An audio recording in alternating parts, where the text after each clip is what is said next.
welcome to my dear Aries friends and supporters of this channel. This is Ron from Tarot of the Twin Sun. Tarot of the Twin Sun is a functional division of the Order of the Twin Sun. Please take only what you will. This is a reading for the 1st of November 2022, for the month of November.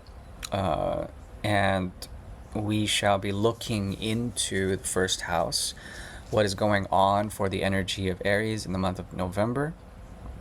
Is based primarily, firstly, on, well, the third house, okay? And this has to do with Mars in retrograde in Gemini in the third house, okay? So what does this mean? It means that there's going to be some particular squares and difficulties in terms of understanding how to end things, how things end up, okay? Because with the 12th house, with these two planets, Jupiter and Neptune in retrograde in Pisces, there's somewhat a difficulty in trying to find the right things, or the right things to say, or the right things to think, when it comes to especially action, producing a form of action. There is something of a block when it comes to the end of a dream, or the end of a way of thinking, a philosophy that is very deeply tied to your spiritual house, the 12th house, okay? But it actually can find a sense of boon, a sense of a gift to the transformation that is occurring when it comes to culture, okay? When it comes to your friends, when it comes to also your dreams or ambitions. If you transform something, it will allow for a way to pierce through the veil, okay, when it comes to you trying to end, or perhaps come to a type of spiritual liberation, when it comes to a feeling of a lack of being blessed, or a lack of essentially coming up with the right truth or way of thinking. This also has to do with trying to find friends that are right for you, okay? There are some that will help you in terms of the transformation that they're going through, in terms of their own stability, their own practicality, while moving towards something that is more societally aligned, okay, aligned with the right ways of doing things, okay? And it's we're living in very interesting times. Society is changing in such a way that it is constantly going through periods of war, in economic turmoil, instability, periods of unhealth, and mass psychosis. These are all themes, and you're going to find that there are people that are out there that you can find that are going through this type of shift, okay? They could be especially quite new to you, unknown, and they will be sought out. They will seek you out, and they will help transform you in some way, shape, or form. The more international, the better. In your more immediate environment, your neighbors and such like that, there's a lot of confusion in what they do.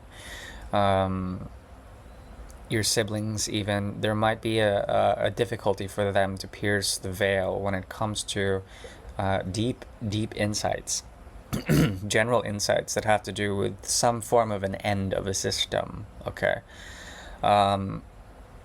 So you will have to look to new cultures, okay? It's like going to a museum and finding new material in that museum. It's going to be refreshing in a way.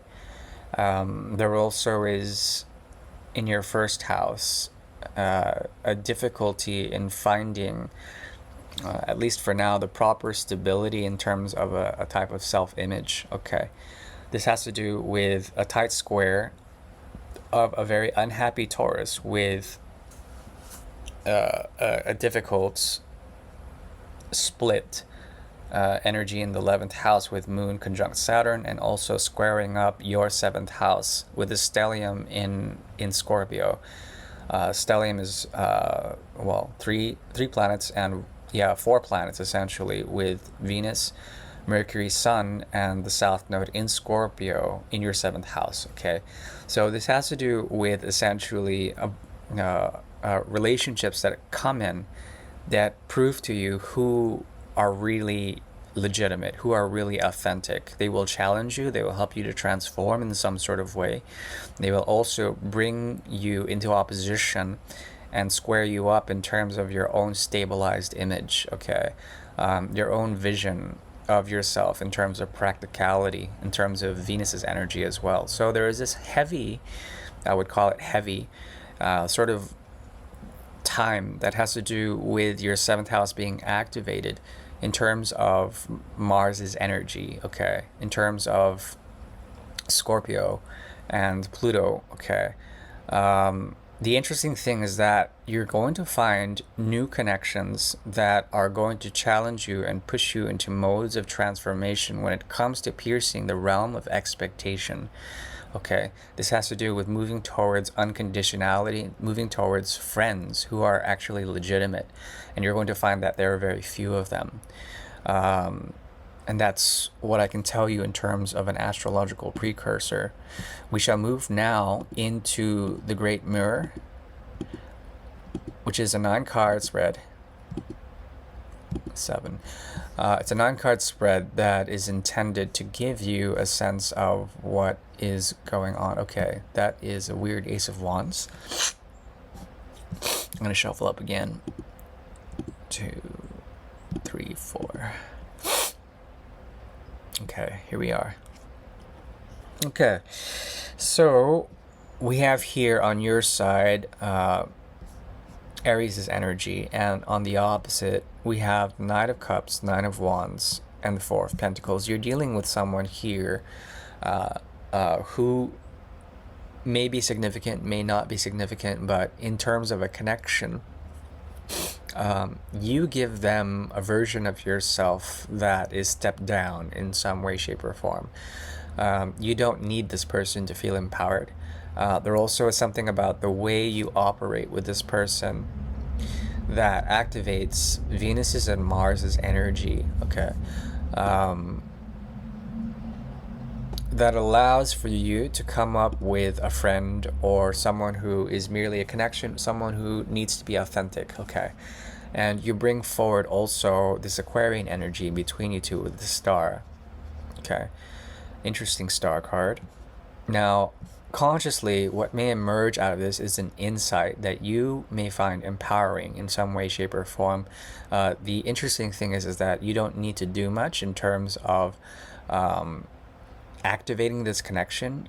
It will naturally come, and like I said, there's a version of yourself that will go out and meet this person. And it might seem fated. It might seem like it's the right timing, that it's being guided or influenced by some higher force. Yeah, but I think you will be unmoved by it. There's a part of you that will be moved, but it's a different version of yourself. At the same time, this person is actively searching out connections outside of your connection that have to do with them giving in some way, shape, or form to their outer society, to other people, okay? So I think you are unmoved by this connection, but at the same time, there is the realm of authenticity.